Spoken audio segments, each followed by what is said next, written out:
Hello humans, and welcome to another episode of Gen X Gamer. I'm going to use the headphones today because yesterday was just too much traffic, too much going on. There's construction going on here and the road makes a weird noise, so I want to make sure that you guys are able to listen to this. Anyway, let's talk about Helldivers 2. Guys, this is, I think, an important moment in gaming that we're witnessing right now. This market correction, as I call it, a lot of people are calling it the market crash. I don't think it's the market crash.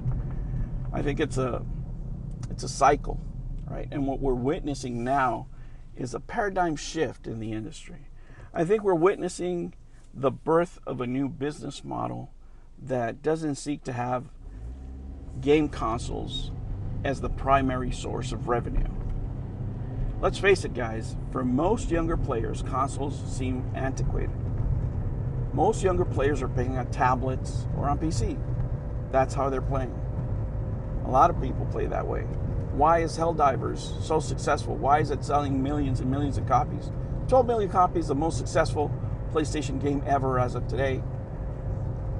Because it's on PC too, day one. Day one. Why did they change the requirement to signing in PlayStation? Because 12 million players, that's why. That'll get your ass to correct course real quick, right? And it got the best of both worlds. You got to charge for the game, $40, and now you're also able to have a live service game where everybody's buying the monthly war bonds, as they call them. At least everybody I know. It's once in a while I'll have enough to purchase it with my credits, but usually I don't have the time. And I love playing this game. Right now it is my favorite game. It's really all I'm playing. It's overtaken everything else. And it's the same thing for a lot of people online in many different countries. This game is a lot of fun. This game is exactly what the doctor ordered. This game is what gamers were waiting for. And you can see it in the numbers. But more importantly, the fact that it released on PC is showing these companies that they're going to have to go the way of Microsoft. That's right. Sony will become a game publisher. Right? That's going to be their primary business. Because when you deliver games through a console, as each year passes, it's going to go the way of the 8-track. 8-tracks were great, right? Durable. You never heard of a broken 8-track. But guess what? They're not around anymore. A lot of the ones that, from the 70s are still around. They still work. You can just still pop a tape into them. They were so well made, right? But it doesn't matter. It doesn't matter because the public moved away from it, and the public is moving away from console gaming. That's the harsh reality, right? The days of console exclusive third-party games, first-party games, where they're putting in $300 million into a game and just letting it sit on a single platform, that's going to be rare, unless it's a platform itself funding it. A lot of these companies don't want to go that way. They want their game to transcend platforms in order to make the most amount of money, specifically PC. When it comes to Xbox, I think with the corporation really taking over the spirit of the company, they're looking to become game publishers. There is a sector in Xbox that just wants to do away with the Xbox itself, right? There is no doubt about that.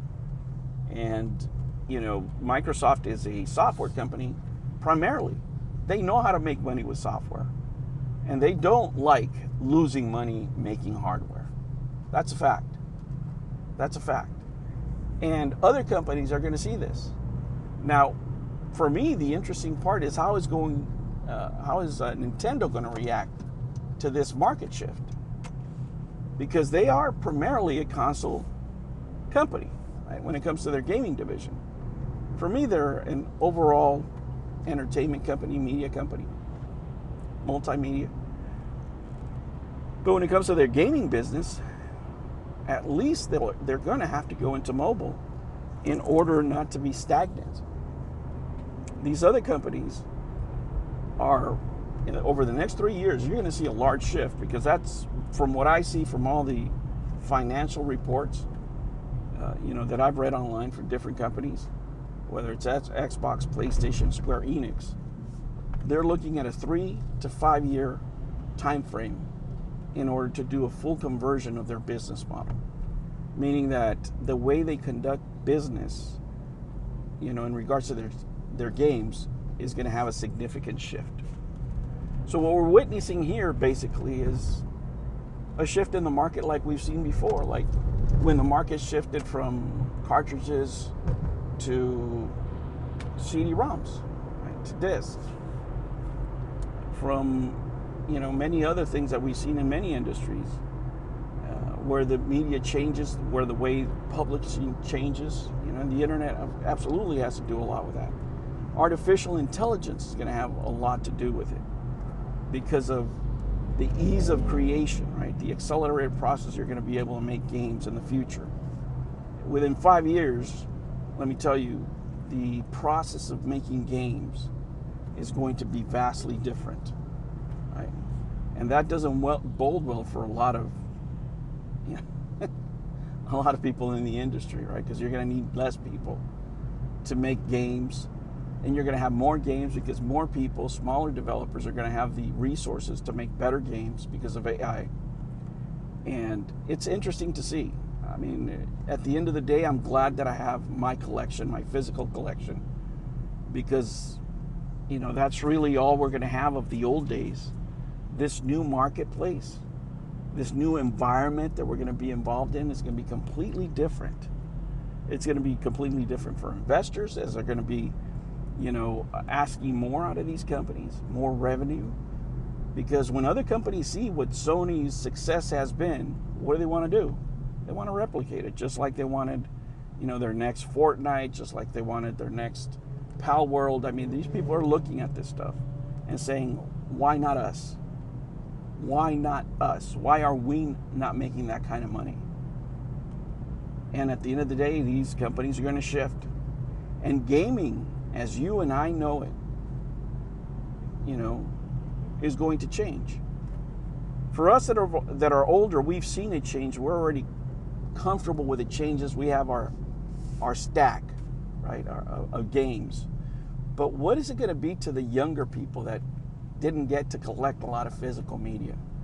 They came in with the PlayStation 3s, the PlayStation 4s, where they could obtain a lot of this content digitally, right? They have nothing to refer to. They have nothing to look back on.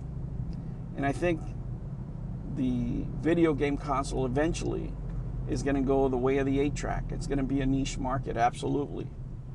It's going to be a relic, and that part, does make me a little nostalgic, and I'm glad I have all my consoles.